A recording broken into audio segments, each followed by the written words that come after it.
Assalamualaikum warahmatullahi wabarakatuh. Saya Rafael Benitano Susanto, NIM 24A 30300 105. Sini saya akan menjelaskan tentang resum buku Manajemen Operasional Pelabuhan yang ditulis oleh Asuri Jamaluddin. Kapal curah kering, bulk carrier. Kapal bulker adalah kapal dagang yang dirancang untuk mengangkut kargo curah kering seperti batu bara dan semen. Kapal ini memiliki daya angkut besar, populasi terbanyak di dunia, dan hanya mengangkut suatu jenis kargo hold, dilengkapi hatches dan dirancang self-trimming untuk memudahkan bongkar muat. Kapal ini memiliki spesifikasi mengangkut muatan curah. Dikatakan curah karena meletakkan muatan dengan cara menuangkan biji-bijian. Produk muatan yang berbentuk curah terdiri dari berbagai macam. Berdasarkan jenis muatannya, kapal bulk carrier terbagi atas beberapa kelompok. 1. Grain carrier, biji tumbuh-tumbuhan. 2. Ore carrier, biji tambang. 3. Coal carrier, disingkat collier atau muatan batu bara. 4. Oil ore carrier, muatan yang diangkut batu bara dan minyak secara bergantian. 5. Ada coal ore carrier, memuat batu bara dan biji besi secara bergantian. Kapal curah kering dapat diklasifikasikan menjadi beberapa jenis berdasarkan ukurannya. 1. Ada mini bulker. Mini bulker memiliki kapasitas sekitar 15.000 DWT, terutama digunakan dalam pelayaran jarak pendek. Namun kebanyakan kapal dengan ukuran ini adalah jenis kapal general cargo atau kargo khusus. Kedua, ada kapal handysize. Kapal handysize memiliki kapasitas kurang dari 40.000 DWT. Kapal ini banyak digunakan untuk mengangkut barang dalam volume kecil. Saat ini sebagian besar kapal handysize sangat cocok untuk pelabuhan kecil dengan fasilitas yang terbatas.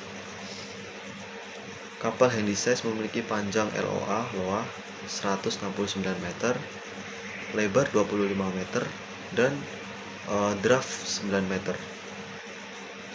Kapal jenis ini biasanya terdiri dari 5 ruang kargo dan 3 atau 4 buah kren yang terpasang pada bagian dek. Ketiga, ada kapal handymax atau supramax. Kapal handymax atau supramax adalah kapal curah kering dengan kapasitas kurang dari 60.000 DWT. Kapal handymax biasanya memiliki kapasitas antara 35.000 dan 50.000 DWT.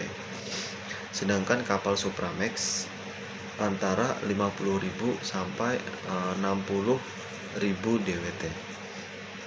Kapal ini digunakan untuk mengangkut kargo kering seperti biji besi, batu bara, semen, baja, pupuk, dan biji-bijian.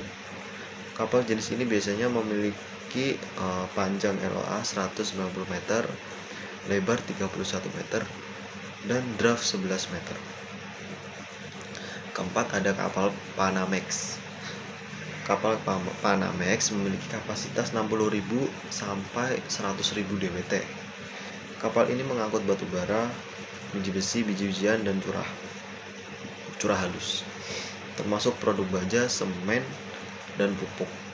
Kapal Panamax mampu melewati terusan Panama sehingga lebih fleksibel daripada kapal yang lebih besar berkaitan dengan mengakses rute perdagangan yang berbeda. Kapal jenis ini memiliki panjang LOA 225 meter, lebar 32,2 meter, dan draft 13 meter. Kebanyakan Panamax dan post Panamax tidak memiliki peralatan penanganan sendiri sehingga harus dilayani oleh peralatan penanganan dari dermaga. Kelima ada Kamsarmax, kapal bulker yang sedikit lebih besar dari Panamax dengan bobot mati antara 80.000 hingga 85.000 ton dan panjang 229 meter, panjang sekitar 229 meter. Nama Kamsarmax sendiri berasal dari panjang maksimum yang diizinkan untuk bersandar di pelabuhan Kamsar, salah satu pelabuhan bauksit terbesar di dunia. Keenam ada kapal pos Panamax. Kapal pos Panamax memiliki ukuran yang lebih besar dari Kamsarmax dengan bobot mati antara 85.000 hingga 90.000 ton dan memiliki panjang 240 meter.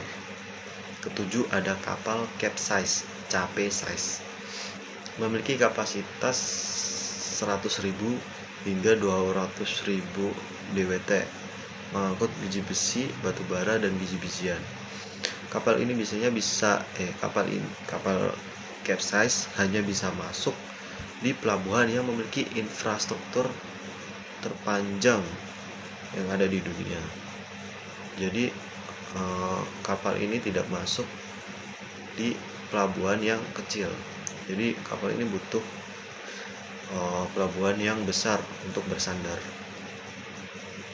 Ke-8 ada VLOC, Very Large Ore Carrier, dan VLBC, Very Large Bulk Carrier. Subkategori capesize dengan kapasitas lebih dari 200.000 DWT, khusus mengangkut biji besi dan hanya dapat berlabuh di sedikit pelabuhan. Permintaan tinggi di rute Australia hingga Tiongkok dan Brazil hingga Tiongkok. Sekian penjelasan dari saya. Terima kasih. Assalamualaikum warahmatullahi wabarakatuh.